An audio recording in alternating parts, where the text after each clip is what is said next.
Right, so to begin with the stamping, first of all, I often use the wedge shape tool I showed you to define the line in the centre. This creates a little groove along it, enabling me to work to a nice straight edge with the other stamps as I go along, and allows the centre to stick out as a little ridge when I'm finished. So as you can see, I've very carefully lined it up with that central scoring. Nice big Hemi hammer, give it a punch. And I'll work my way along.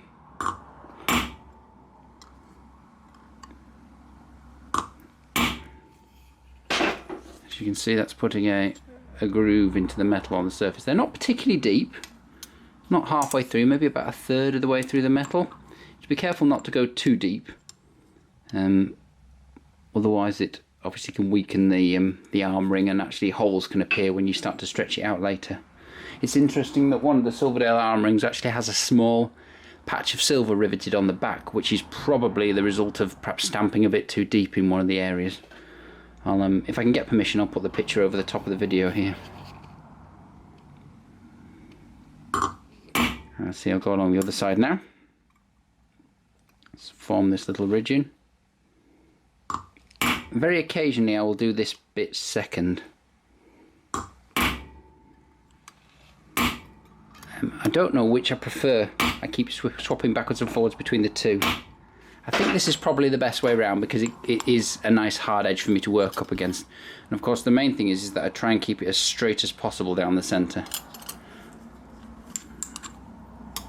This will enable me to try and keep the arm ring as neat and straight as possible later on. Now the central line has been stamped out, the next stage would be to mark the border on, as you can see here. Now I normally do that with just a simple compass point, and it's a generally great tip whenever you're doing borders on copper alloy, bone, silver, whatever. Put the borders on with a parallel tool running along the edge like this. That's all it needs, one simple scoring, and that will keep it absolutely parallel to the edge, and give you something to work against. Or indeed, if it's a decorative feature, you can just keep running up and down and scoring it deeper and deeper. Now this gives me two borders to work to, top and bottom, and so I know the pattern needs to be contained within this field. I will also mark the centre of the work. So in this instance here, 21, so there we go. Doesn't need to be very strong, I just need something to work to give me a centre. And that's more than adequate. You can barely see that, but I can see it, and it's scratched the silver enough.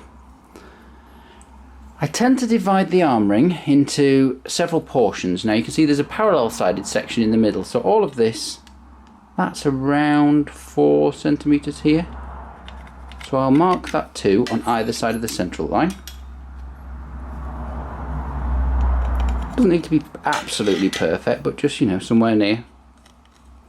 And of course I'm using a ruler, but you know, it's absolutely irrelevant. I can just use, you know, as long as it's the same on either side, I can just mark off a length like that, totally fine. I then have a larger section here, which I'll mark. What's that? Who cares? Let's not bother measuring it, let's just do it this way.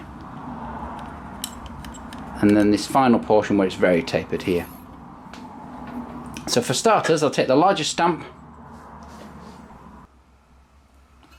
and I will begin stamping from the centre line.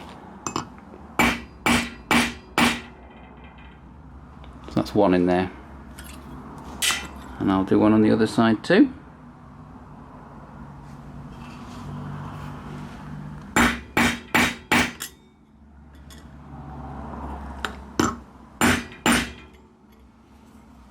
These need to be nice and deep.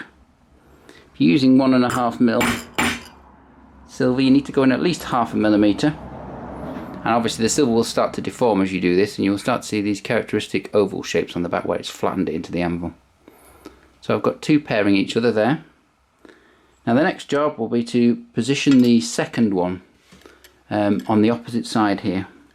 Now what I'm looking for is the back edge needs to be up against the parallel line I marked, and the front edge needs to leave a little gap diagonally.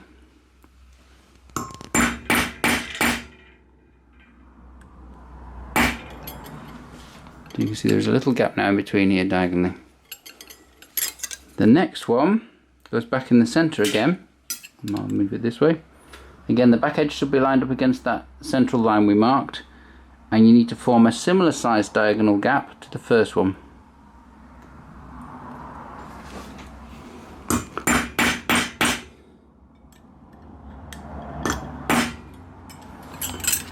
Now I've done these two, I basically have the correct distance between the central stamps.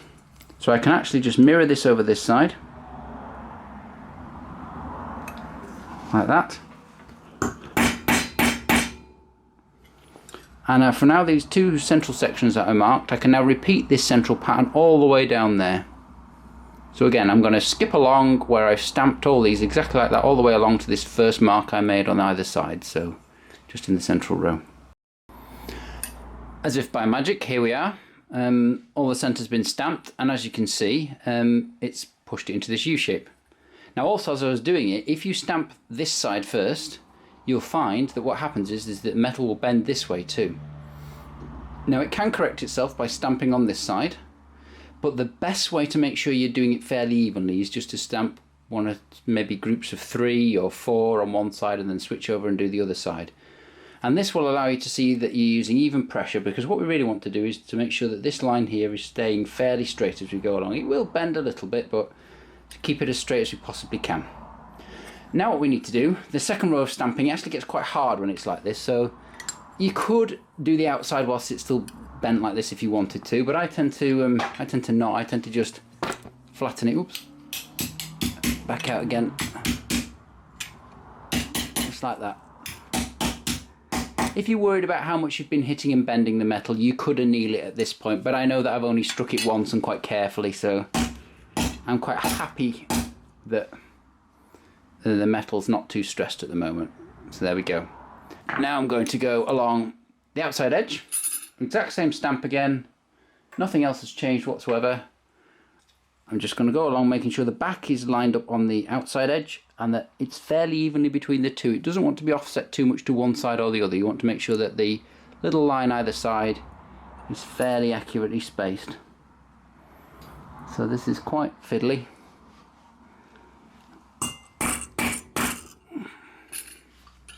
And I'm going to go all the way along this edge and this edge, again working in groups of maybe 3 at a time. And then I'll skip to the next stage, so I shall see you in a moment. So I thought I'd just cut back in briefly and do exactly what I told you not to do, to show you exactly what happens. So I've done, as you can see along here, I've done 8 stamps along this one side, rather than the 3 or 4 I would normally. And as you can see, it curves quite extremely in that direction. Now in principle, so long as I stamp the same number of stamps on this side, as same depth, which is the main thing, keeping the same amount of pressure as you're hitting the hammer, then it should correct itself fairly straight again. So I'll have a go at that off camera along the other side and see what it looks like. So here we are. I've stamped it along the other side, and as you can see, I've obviously not hit it quite as hard along this side because it still has a slight curve to it. Now this can be rectified, it's not ideal, but what you can do is place the stamp exactly in the hole it was on the outside and just all the way along give it another half hit.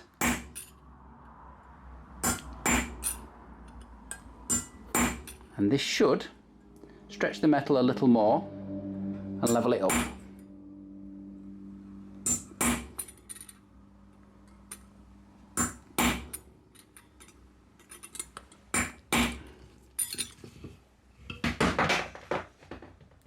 Better, still needs a bit more though. So this is why it's important to work on both sides. I can now correct this. I'll probably go along the centre, deepen that a little bit more, just on that one side. Always remember it's the inside of the curve that you need to be hitting, not the outside edge. So if it curves this way, as it is, you need to be hitting this side to straighten it back up again. This can be done, but that's why it's best to work in pairs either side. And the main thing when you're striking is to make sure that you use quite a heavy hammer. Don't swing it too hard, use the weight of the hammerhead and give it a good firm strike. Definitely test on scrap bits of silver first to practice getting the strike depth you want. It's actually got quite a technique to it. As you can see, I've now worked and gone along and done both sides, and it actually took me about 15 minutes to faff around and get rid of that curve that we had in it. So there's a warning to you, unless you want a lot of extra work. And I just had to gently keep tapping one side and checking it and just keep playing around with it like that. Of course, this can cause some curvature that way as per usual, but I flattened it out once again. Now for the next section, I'm actually not going to come to this line. I think I might bring this line back by another 5mm or so. I'm actually going to use the larger stamp, which is the one we've been using here on both sides, on the inside only. I'm going to stop about here, so I'm probably going to have space for about 4 or 5. I'm then going to use the smaller stamp on the outside of these, so slowly trying to reduce the sort of diameter of the band as a whole. So what I'm going to do is I'm going to go and stamp the inside first with the larger stamp down to about here on both sides, again working in sort of groups of 2 or 3, and then I'll rejoin the video with the smaller stamp on the outside and show you how I fit that in. So here we go. I've actually chosen to stop even sooner than I thought I would. It's about 10mm from that line, just because I picked up the smaller stamp and I was comparing the space that there was left to fit it in, and I started to get a bit concerned about this point. I'm sure we can squeeze these last ones in, but I'm actually going to switch completely to using the smaller stamp for both sides at this point here. So what I now need to do, as you can see, it's bent up these edges, so I need to flatten that bit out.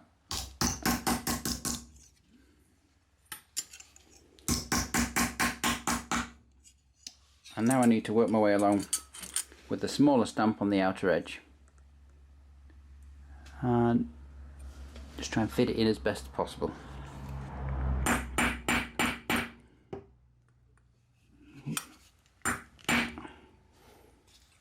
So as you can see there, I've switched stamp size.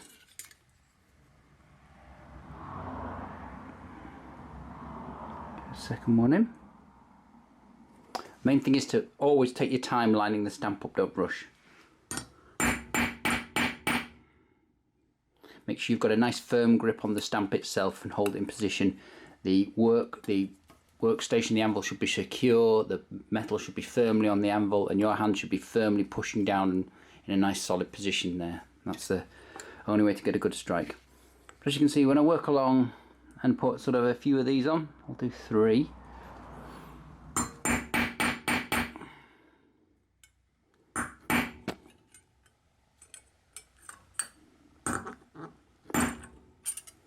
It really becomes quite hard to discern between the two edges. You can see there's a little bit more distortion here, so I might just have to flatten this out. But by the time you've done this on both edges to here and then shaped it into 3D, you don't really see the transition between the two stamp sizes. So I'm going to go ahead and put the outside stamp on all the way down, this last one here, these 4 here. I'll do the same on this side, and then I'll switch back in again and start to talk about this final section here and how we deal with this. Now there we go. So the smaller stamp's now been done on the outside edge, and as you can see already it's not really that noticeable, the transition, and it certainly won't be by the time we've finished. Now the next phase is continuing to use the smaller stamp we used on the outside here. We need to do those smaller stamps on the inside this time. Again, I'm not sure quite how far I'm going to go. I have to play it by ear. I think probably only as far as that line we marked, so probably only another 2 to 3 of the smaller ones on the inside. So I'll do those. I'll do maybe a couple on here, here, and on this side, on the inside. And again, we can snap quickly to the end and have a look at what we're going to do on the outside and the final bits of this armring. This has ended up with more cuts than a Quentin Tarantino movie, but never mind. So, stamp the inside. As you can see here, this one's got quite a severe curve on it, and this one's got a shallower one on it. That's purely because I've obviously hit these a little bit harder than those ones. So that reinforces the point I made earlier, that your striking isn't always that consistent, and getting it consistent is the main thing. I can always do these a bit more, but given it's fairly even and straight, it doesn't really matter if one end's slightly different to the other. So this is going to be plenty actually. I don't really want to go any further with this smaller stamp. So all I need to do now is just flatten this down, and then very carefully again on this outer edge, line it up neatly, trying to make sure these diagonals are fairly even and it's fairly straight on the back edge, and get that stamp in there. Now if you find it's a little bit big or a little bit small, you can always make a compromise and make the lines a little bit finer. If it's a small amount, you won't really notice. You can sort of hide a lot of mistakes with the stamping. Certainly the originals are not perfect either, so luckily for me anyway. So there you go. As you can see, I've got those in there.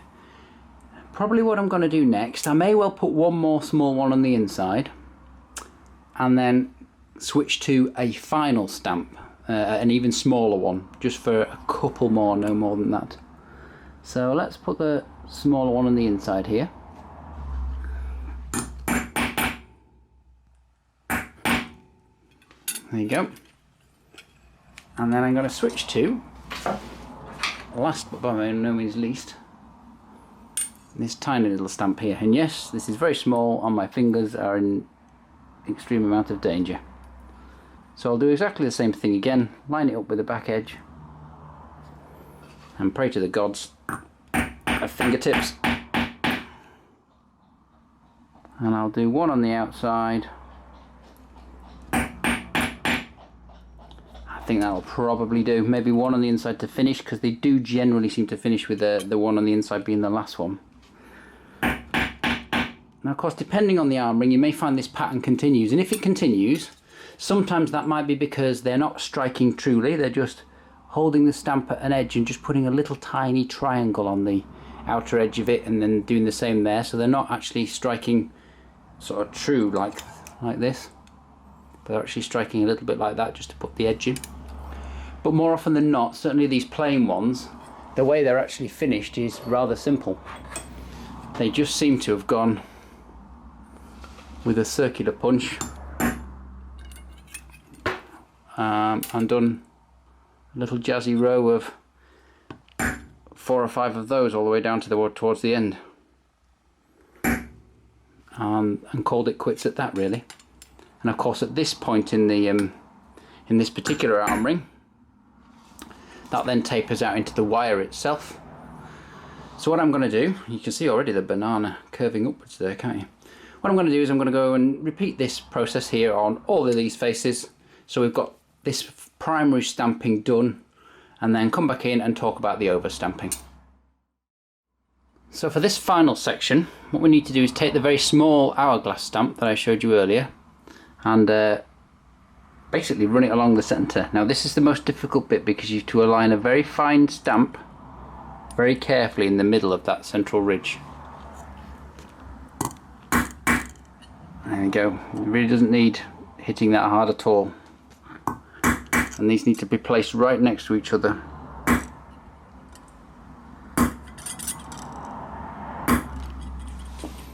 The effect of this, of course, is that you get almost like a little lozenge shaped raised area formed. So I'm going to run this stamp all along the centre here to finish off, and then finally orientating the stamp by 90 degrees, it's going in these little pelleted areas formed by the wastes of the 2 previous stamps. And this one,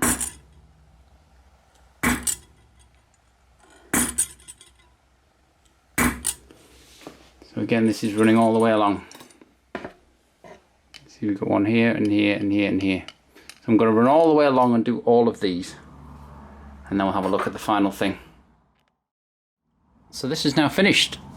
The hourglass stamps have been placed all down the centre and on each one of these little areas here, and as you can see, it looks pretty cool already. Now some of them have further work over the top, including fine lines down the middle of these strands and even lozenge or triangular stamps down the very edge here.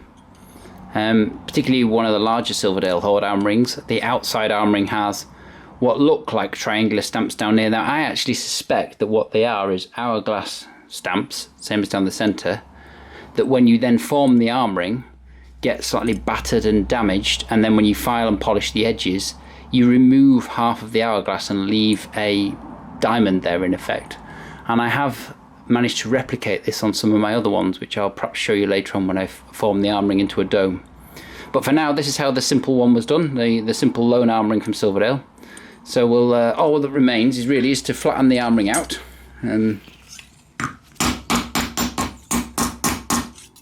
and then get it into a curve that way. Now, because we've stamped it so much, I will now anneal this armring, that is heating it up, and I will show you how I do that with a modern gas torch. Of course, it will be a lot more complex in a charcoal fire. It would take a lot longer and be a bit more faff compared to a gas torch, and it's a lot cleaner. But never mind, we'll do that, and then we can start working on forming the armring itself.